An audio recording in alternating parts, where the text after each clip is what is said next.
اعوذ باللہ من الشیطان الرجیم بسم اللہ الرحمن الرحیم وَلِمَنْ خَافَ مَقَامَ رَبِّهِ جَنَّتَانِ فَبِأَيِّ آلَاءِ رَبِّكُمَا تُكَذِّبَانِ ذَوَاتَا أَفْنَانٍ فَبِأَيِّ آلَاءِ رَبِّكُمَا تُكَذِّبَانِ صدق اللہ العظیم۔ سورۃ الرحمن آخری رکوع۔ فرمایا وَلِمَنْ خَافَ مَقَامَ رَبِّهِ جَنَّتَانِ، اور اس شخص کے لیے جو اپنے رب کے سامنے کھڑا ہونے سے ڈرتا رہا، اس کے لیے جنتان، دو جنتیں ہیں۔ اپنے رب کے سامنے کھڑا ہونے سے ڈرتا رہا مطلب جس نے دنیا میں یہ عقیدہ رکھا کہ میں نے قیامت والے دن اللہ کے سامنے پیش ہونا ہے، اور پھر اسی عقیدے کے مطابق اس نے زندگی گزاری، ڈر ڈر کر زندگی گزارتا رہا، ہر وقت یہ فکر کرتا رہا کہ میں نے اللہ کے سامنے پیش ہونا ہے۔ اسی فکر کے لیے کہ کل میں نے قیامت والے دن اللہ کے سامنے پیش ہونا ہے، حساب دینا ہے، اسی کے لیے وہ اللہ کو راضی کرنے کے لیے تکلیفیں اٹھاتا رہا، نمازیں پڑھتا رہا، روزے رکھتا رہا، باقی گناہوں سے بچنے کی کوشش کرتا رہا، حرام حلال کی تمیز کرتا رہا۔ تو ایسا بندہ جو اپنے رب کے سامنے کھڑا ہونے سے ڈرتا رہا، اس کے لیے دو جنتیں ہوں گی۔ جنت کا لفظ اللہ رب العزت قرآن مجید میں جب بولتے ہیں تو کبھی تو پوری جنت کو ایک جنت کہا جاتا ہے۔ جنت کا جو لغوی اور لفظی معنی باغ، تو کبھی تو پوری جنت پر ایک ہی جنت کا لفظ بولا جاتا ہے۔ کبھی اللہ جمع کا لفظ بولتے ہیں، جنات تجری من تحتها الانہار، ان کے لیے باغات ہوں گے جن کے نیچے سے چشمے اور نہریں جاری ہوں گی۔ اور یہاں جو فرمایا کہ جو اللہ کے سامنے کھڑا ہونے سے ڈر گیا اس کے لیے دو جنتیں ہیں، تو اس کا مطلب یہ ہے کہ ایک بڑی جنت ہے، اور اس بڑی جنت میں پھر آگے مختلف ہر بندے کی الگ الگ اپنی دو دو جنتیں ہیں، کہ بڑے باغ ہو اور اس باغ میں بھی پھر چھوٹے چھوٹے جو باغ ہیں، لیکن ہمارے اعتبار سے نہیں چھوٹے چھوٹے، وہاں تو آخری جنتی کو جو جنت ملے گی سب سے آخری جنتی، بخاری کی روایت میں موجود ہے، جس کو جہنم سے نکال کر جب جنت میں داخل کیا جائے گا، اللہ فرمائیں گے تجھے میں اس زمین سے 10 گنا بڑی جنت عطا کرتا ہوں۔ وہ کہے گا یا اللہ میرے ساتھ کیوں مذاق کر رہے ہیں آپ تو رب العالمین ہیں، آپ کیوں مذاق کر رہے ہیں؟ آپ اللہ فرمائیں گے نہیں، مذاق نہیں، میں حقیقت بتا رہا ہوں کہ یہ سب سے آخری اور سب سے ادنا جنتی، اس کے لیے اس زمین سے بھی 10 گنا بڑی جنت ہوگی۔ یہ آج شاید ہمارے سمجھ میں نہیں آتا، لیکن حدیث پاک میں موجود ہے کہ جنت کا ایک درخت، اس کا سایہ اتنا لمبا چوڑا ہے کہ ایک عربی نسل کا گھوڑا 100 سال تک دوڑتا رہے تو اس کا سایہ ختم نہیں ہوگا۔ اور یہ آخری جنتی کے لیے 10 گنا جنت ہے، تو جو اعلیٰ درجے کے جنتی ہیں ان کے لیے کیا ہوگا؟ اور یہ دنیا ہمارے سامنے تو صرف زمین ہے، لیکن سائنسدان مان چکے ہیں کہ 2.5 ارب تقریباً گلیکسیز ہیں، اور ایک گلیکسی کے اندر اربوں قسم کی اربوں سورج اور اربوں زمینیں ہیں، اربوں سورج اور اربوں زمینیں ہیں۔ اور پھر آگے سورہ واقعہ میں تفصیل آئے گی، فلا اقسم بمواقع النجوم، ستاروں کے گرنے کی جگہ کی اللہ نے قسم اٹھائی، اور وہ ستاروں کے گرنے کی جو جگہ ہے، کائنات میں ایسے ایسے بلیک ہولز ہیں کہ وہاں سے ایک پوری گلیکسی جب گزرتی ہے تو وہاں غائب ہو جاتی ہے، پوری گلیکسی اس میں غائب ہو جاتی ہے۔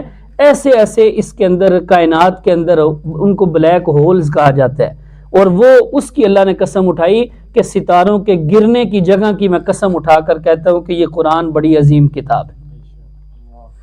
تو وہ اللہ رب العزت کی کائنات ہماری سمجھ میں شاید نہ آئے، تو جب دنیا میں یہ لوگ مان چکے ہیں کہ اتنی بڑی کائنات ہے، کہاں 2.5 ارب گلیکسیز، اور پھر ایک گلیکسی میں 2.5 ارب زمینیں اور سورج اور ستارے اور چاند وغیرہ، یہ سورج تو ایک درمیانے درجے کا ستارہ ہے، اس سے کروڑوں گنا بڑے بڑے ستارے ہیں جو ایک گلیکسی میں بے شمار ہیں۔ تو اس اعتبار سے اگر دیکھا جائے تو جنت میں جتنے بھی چلے جائیں گے اللہ ان سب کو یہ ساری کائنات تقسیم کرے گا، تو پھر یہ زمین سے 10 گنا بڑی کوئی زیادہ نہیں ہے، کیونکہ زمین ان گلیکسیوں کے مقابلے میں یہ چھوٹی سی زمین کیا ہے۔ تو اس لیے جنت جو اللہ رب العزت نے اس کا نقشہ بیان فرمایا کہ بندہ جب سنے تو حیران رہ جاتا ہے کہ کیا کیا اللہ نے وہاں نعمتیں رکھی ہوئی ہیں۔ تو دو جنتیں فرمایا اللہ سے ڈرنے والا جو اپنے رب کے سامنے کھڑا ہونے سے ڈرتا رہا اس کے لیے اللہ دو جنتیں عطا فرمائیں گے۔ فَبِأَيِّ آلَاءِ رَبِّكُمَا تُكَذِّبَانِ۔ اب یہ تقریباً سورت کے آخر تک سارے انعامات کا اور نعمتوں کا تذکرہ ہے، جنت کی نعمتوں کا۔ تو اس اعتبار سے یہاں پھر یہی ترجمہ ہوگا کہ تم اپنے رب کی کون کون سی نعمتوں کو جھٹلاؤ گے۔ ذواتا افنان، وہ جو دونوں باغ ہیں، ان دونوں باغوں کے جو درخت ہیں وہ سرسبز و شاداب، ہری بری ڈالیوں والے، شاخوں والے اور گنے، کوئی ایسا نہیں کہ کوئی درختوں کے پتے نہ ہوں یا درخت جو ہے وہ تھوڑے ہوں، نہیں، گنجان جیسے باغ ہوتا ہے اس طرح کے وہ باغات اور اس میں درخت ہوں گے۔ فَبِأَيِّ آلَاءِ رَبِّكُمَا تُكَذِّبَانِ فِيهِمَا عَيْنَانِ تَجْرِيَانِ، ان دو جنتوں میں دو چشمے جاری ہوں گے۔ فَبِأَيِّ آلَاءِ رَبِّكُمَا تُكَذِّبَانِ فِيهِمَا مِن كُلِّ فَاكِهَةٍ زَوْجَانِ، ان دونوں باغوں میں ہر قسم کے پھل دو دو قسم کے ہوں گے، ہر قسم کے پھل ان کی پھر آگے دو دو قسمیں۔ اس دو دو قسموں کا ایک مطلب تو یہ کہ دو باغ ہیں، ایک باغ میں ایک قسم کے پھل، دوسرے باغ میں وہی قسم کا جو سیب ہے لیکن وہ ہے سیب لیکن دوسری قسم کا ہوگا۔ اور دوسرا مطلب دو قسموں سے یہ ہے کہ ایک قسم کے پھل تو وہاں باغ میں وہ ہوں گے جو تم نے دنیا میں دیکھے ہوں گے، لیکن ایک قسم کے پھل وہ ہوں گے جو دنیا میں بھی ہم نے نہیں دیکھے، اس طرح کے وہ پھل ان دونوں باغوں میں ہوں گے۔ فَبِأَيِّ آلَاءِ رَبِّكُمَا تُكَذِّبَانِ مُتَّكِئِينَ عَلَى فُرُشٍ بَطَائِنُهَا مِنْ اِسْتَبْرَقٍ، جنتی ٹیک لگا کر، تکیے لگا کر بیٹھے ہوئے ہوں گے اپنے اپنے بستروں پر، بَطَائِنُهَا مِنْ اِسْتَبْرَقٍ، ایسے عالی شان اور خوبصورت بستر ہوں گے کہ جن کے استر، نیچے بچھانے والی جو چیزیں ہیں وہ ریشم کے، موٹی ریشم کے ہوں گے۔ اللہ نے استر کا ذکر کیا، ابروں کا ذکر نہیں کیا، اور عام طور پر جو استر ہیں وہ ہلکے ہوتے ہیں اور ابرے جو ہیں اوپر لینے والے جو کمبل وغیرہ، چادر وغیرہ، وہ عمدہ سے عمدہ ہوتی ہے۔ تو فرمایا عمدگی ان جنت کے بستروں کی یہ ہے کہ نیچے بچھانے والی چیزیں بھی ریشم کی ہوں گی، اوپر والوں کے تو کیا کہنے۔ وَجَنَ الْجَنَّتَيْنِ دَانٍ، اور ان دونوں باغوں کے جو پھل ہیں دان، جھکے ہوئے ہوں گے، اتنے جھکے ہوئے ہوں گے کہ کوئی اگر یہ خواہش کرے گا کہ میں بیٹھا بیٹھا اتار لوں تو وہ شاخ اور ٹہنی خود نیچے آ جائے گی۔ درخت اگرچہ جتنے بڑے مرضی، جتنے بڑے ہیں کہ 100 سال تک سایہ نہیں ختم ہو رہا، لیکن ایسا نہیں کہ کوئی اونچے ہوں گے، کوئی محنت اور مشقت کر کے اتارنے پڑیں گے پھل، بلکہ وہ جھکے ہوئے ہوں گے، بیٹھے بیٹھے، لیٹے لیٹے بھی اگر کوئی اتارنا چاہے تو وہ اتار سکے گا۔ فَبِأَيِّ آلَاءِ رَبِّكُمَا تُكَذِّبَانِ فِيهِنَّ قَاصِرَاتُ الطَّرْفِ لَمْ يَطْمِثْهُنَّ إِنسٌ قَبْلَهُمْ وَلَا جَانٌ، اور ان باغات میں جنتیوں کے لیے عورتیں ہوں گی قاصرات الطرف، نگاہیں جھکا کر رہنے والی۔ یہاں اللہ رب العزت نے ان کی خوبصورتی کو بعد میں بیان کیا، پہلے ان کی شرم و حیا کو بیان کیا کہ عفت اور پاک دامنی اتنی کہ اب نظریں وہاں بھی وہ جھکا کر رہیں گی۔ لم یطمثہن انس قبلہم ولا جان، ایسی خوبصورت اور پاک باز اور باکرہ اور کمواریاں عورتیں ہوں گی کہ ان سے پہلے ان کو کسی انسان اور کسی جن نے نہیں چھوا ہوگا۔ یہ دنیا کی بات نہیں، جنت میں، کہ جنت میں جو بیوی، جو عورت جس کو دی جائے گی وہ بس اسی کے لیے ہوگی، ایسا نہیں ہوگا کہ اس سے پہلے کسی اور نے اس کو کوئی چھوا ہو۔ اور یہ جو فرمایا کہ کسی انسان نے اور نہ کسی جن نے ان کو چھوا ہوگا، تو جن کا مطلب یہ نہیں کہ کسی جن مرد نے کسی انسانوں کی کسی عورت کو، بلکہ جس طرح مخاطب چونکہ دونوں مخلوق ہیں، انسان اور جنات، انسانوں کے لیے بھی جنت ہے، اس طرح جنوں کے لیے بھی جنت ہے۔ تو انسانوں میں جو عورت ہے اس کو کسی مرد انسان نے نہیں چھوا ہوگا، اور جنوں میں سے جو جننی ہے اس کو کسی مرد جن نے نہیں چھوا ہوگا پہلے، یہ مطلب ہے الگ الگ۔ فَبِأَيِّ آلَاءِ رَبِّكُمَا تُكَذِّبَانِ كَأَنَّهُنَّ الْيَاقُوتُ وَالْمَرْجَانُ، گویا کہ وہ عورتیں ایسے ہوں گی جیسے موتی اور ہیرے۔ فَبِأَيِّ آلَاءِ رَبِّكُمَا تُكَذِّبَانِ هَلْ جَزَاءُ الْإِحْسَانِ إِلَّا الْإِحْسَانُ، اللہ فرماتے ہیں کیا احسان کے بدلے کے، احسان کا بدلہ احسان کے علاوہ بھی کچھ ہو سکتا ہے؟ نہیں، احسان کا بدلہ احسان ہی ہے کہ تم نے احسان کیا تو آج میں تم پر احسان کر رہا ہوں.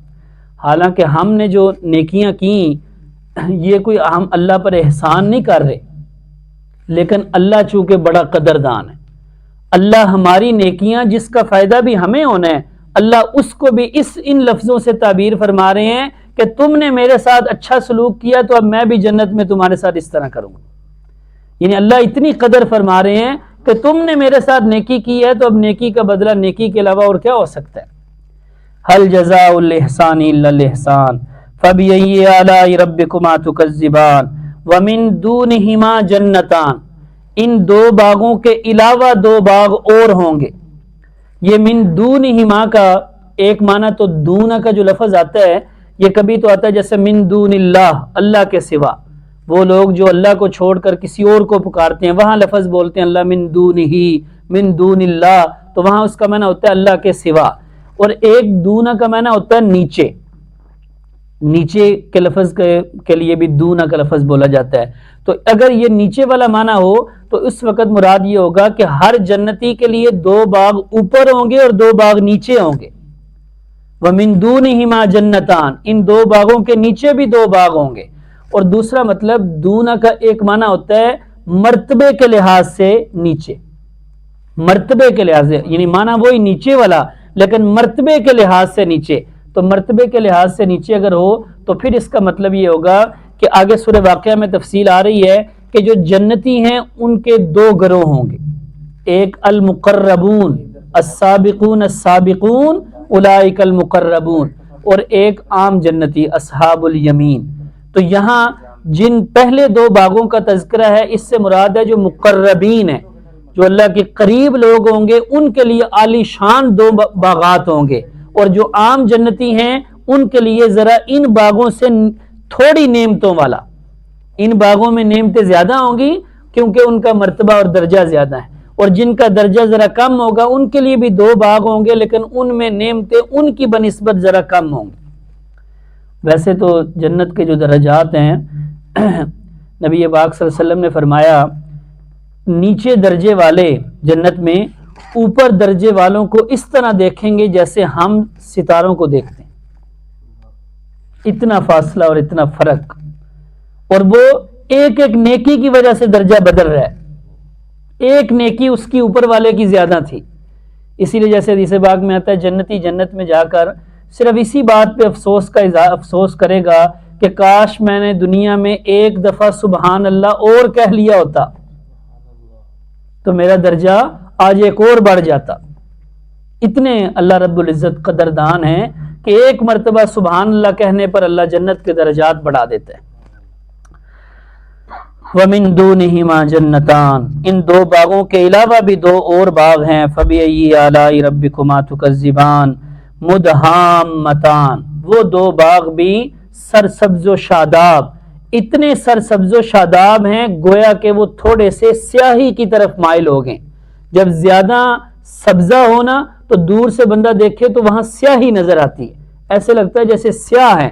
تو یہ سیاہی مائل، سرسبز و شاداب لیکن سیاہی مائل، گہرے رنگ کے سیاہ، گہرے رنگ کے سبز ہوں گے جس کی وجہ سے تھوڑی تھوڑی اس میں سیاہی ہوگی. فَبِأَيِّ آلَاءِ رَبِّكُمَا تُكَذِّبَانِ فِيهِمَا عَيْنَانِ نَضَّاخَتَانِ، اس میں بھی دو چشمے ابل رہے ہوں گے. یہ پہلے دو باغوں کی صفتیں اور اگلے دو باغوں کی نعمتیں، ان میں تھوڑا تھوڑا فرق ہے. پہلے فرمایا تھا فِيهِمَا عَيْنَانِ تَجْرِيَانِ، جاری چشمے ہیں، اور یہاں فرمایا جا رہا ہے نَضَّاخَتَانِ، ابل رہے ہیں، یعنی ان سے ذرا ہلکے درجے کے. فَبِأَيِّ آلَاءِ رَبِّكُمَا تُكَذِّبَانِ فِيهِمَا فَاكِهَةٌ وَنَخْلٌ وَرُمَّانٌ، اس میں بھی پھل اور میوے ہوں گے، کھجوریں اور انار ہوں گے. فَبِأَيِّ آلَاءِ رَبِّكُمَا تُكَذِّبَانِ فِيهِنَّ خَيْرَاتٌ حِسَانٌ، اور ان باغوں کے اندر بھی نیک عورتیں خوبصورت، خوبصیرت اور خوبصورت. خیرات خوبصیرت، سیرت ان کی عادت اخلاق وہ اچھے ہوں گے، اور خوبصورت بھی کہ شکل و صورتیں بھی ان کی اچھی ہوں گی.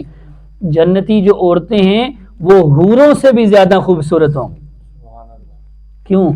کیونکہ حوریں تو جنتیوں کے لیے ہیں نا. جو عورتیں جنت میں جا رہی ہیں ان کے لیے پھر کیا، اگر انہوں نے حوروں سے کم درجے کا ان میں حسن ہوگا تو پھر ان کی ویلیو تو کم ہو گئی نا، حالانکہ ان کی ویلیو کم نہیں ہوگی، وہ حوروں کی ملکہ اور سردار بن کے رہیں گی، کیونکہ ان کے لیے بھی تو جنت ہے۔ اگر مردوں کے لیے جنت ہے تو ان کے لیے بھی جنت ہے، ان کو بھی جنت کی نعمتیں ملیں گی۔ حوریں تو انہی عورتوں انہی مردوں کی خدمت کے لیے بنائی گئی ہیں نا، وہ تو ایک اللہ رب العزت ایک مخلوق بنا رہے ہیں۔ تو یہ عورتیں، حضرت ام سلمہ رضی اللہ تعالیٰ عنہ، انہوں نے نبی علیہ السلام سے پوچھا حوروں کے بارے میں اور عورتوں کے بارے میں کہ عورتیں جو ہے ان کا درجہ زیادہ ہوگا یا حوریں جو ہے وہ زیادہ خوبصورت ہوں گی؟ تو آپ علیہ السلام نے فرمایا عورت کا درجہ اور خوبصورتی ہر حوالے سے جنت میں زیادہ ہوگی، کیونکہ یہ وہ عورت ہے جس نے نمازیں پڑھی ہیں، روزے رکھے ہیں، جس نے مشقتیں برداشت کی ہیں، اس کو بدلہ ملنا ہے جنت میں۔ حوروں نے تو یہ کام کچھ نہیں کیا، تو اس حوالے سے عورت کا حسن ہر حوالے سے زیادہ ہوگا۔ حور مقصورات فی الخیام، فرمایا جو حوریں ہیں وہ بند ہوں گی خیموں کے اندر۔ یہ بند ہوں گی خیموں کے اندر، ایک تو اس کا مطلب کہ جس طرح کسی کو چیز کو محفوظ کر کے رکھا جاتا ہے وہ مراد ہے، یا بعض مفسرین فرماتے ہیں کہ یہ ایسے ہیں کہ جو محل ہوگا اس محل کے اندر عورت جو خامد کی جو بیوی بنے گی، جو دنیا والی عورت، وہ ملکہ بن کر رہے گی، اور باقی جو باہر باغ ہوگا وہ جگہ جگہ خیمے لگے ہوں گے بہترین، ہر خیمے میں الگ الگ حور ہوگی کہ وہ جب اپنے گھر سے شان و شوکت سے باہر نکلے گا اپنے لان اور باغ کے اندر، تو ہر تھوڑے تھوڑے فاصلے پہ حوریں ہوں گی خیمے لگا کر جو اس کا استقبال کریں گی اور اس کی خدمت کے لیے حاضر ہوں گی۔ یہ مطلب ہے کہ حوریں بند ہوں گی خیموں کے اندر۔ فَبِأَيِّ آلَاءِ رَبِّكُمَا تُكَذِّبَانِ، تم اپنے رب کی کون کون سی نعمتوں کو جھٹلاؤ گے۔ لَمْ يَطْمِثْهُنَّ إِنسٌ قَبْلَهُمْ وَلَا جَانٌ، ان باغات والوں کے لیے بھی ایسی حوریں اور عورتیں ہوں گی جن کو نہیں چھوا ہوگا ان سے پہلے کسی انسان نے اور نہ کسی جن نے۔ فَبِأَيِّ آلَاءِ رَبِّكُمَا تُكَذِّبَانِ، جیسے نبی پاک صلی اللہ علیہ وسلم نے بھی فرمایا جنتیوں کے لیے جنت میں ایسی نعمتیں ہیں کہ ان نعمتوں کے بارے میں ان کی حقیقت کیا ہے، کیا ان کی شان اور کیفیت ہے، آج تک کسی کان نے ان کی حقیقت کو سنا ہی نہیں، آج تک کسی آنکھ نے ان کو دیکھا ہی نہیں، ایسی اعلیٰ شان و شوکت والی کہ آج تک وہ اس جیسی چیز کسی کے دل میں کھٹکی بھی نہیں۔ جتنی سے زیادہ چیزیں جو بیان کی جاتی ہیں جنت کی نعمتیں، ظاہری بات ہے ہم تو اس کا مقابلہ اور موازنہ کرتے نا اپنی دیکھی ہوئی چیزوں سے، کہ وہ ہم جب یہ کہا جاتا ہے جنت میں باغ ہوگا تو ہم تو اپنے باغات دیکھتے ہیں کہ ان میں کیسی خوبصورتی ہوتی ہے، لیکن یہ دنیا کی خوبصورتی اس کے لیے ایک مثال پیش کر ہی نہیں سکتی، ایسی خوبصورتی ہوگی اس میں کہ دنیا کی اس کی کوئی مثال نہیں ہے دنیا میں، لیکن چونکہ ہمارے سامنے صرف دنیا کی خوبصورتی ہیں اس لیے ہمیں سمجھانے کے لیے یہ کہا جاتا ہے کہ اس سے کئی گنا وہ خود زیادہ خوبصورت ہوں گی وہاں۔ متکئین علی رفرف خضر وعبقری حسان، اور وہ ٹیک لگائے ہوئے، تکیے لگائے ہوئے ہوں گے ایسے قالینوں پر، سبز رنگ کے قالین، وعبقری، اور نایاب قالین، عمدہ قالین۔ عبقری کہتے ہیں نایاب چیز کو جو بالکل شاذ و نادر کسی کے پاس ہو، عبقر، اور حسان، خوبصورت۔ فَبِأَيِّ آلَاءِ رَبِّكُمَا تُكَذِّبَانِ، تم اپنے رب کی کون کون سی نعمتوں کو جھٹلاؤ گے۔ تبارک اسم ربک ذی الجلال والاکرام، بڑا بابرکت ہے نام تیرے رب کا جو بڑی عظمتوں والا اور بڑی عزتوں والا ہے۔ صدق اللہ العظیم۔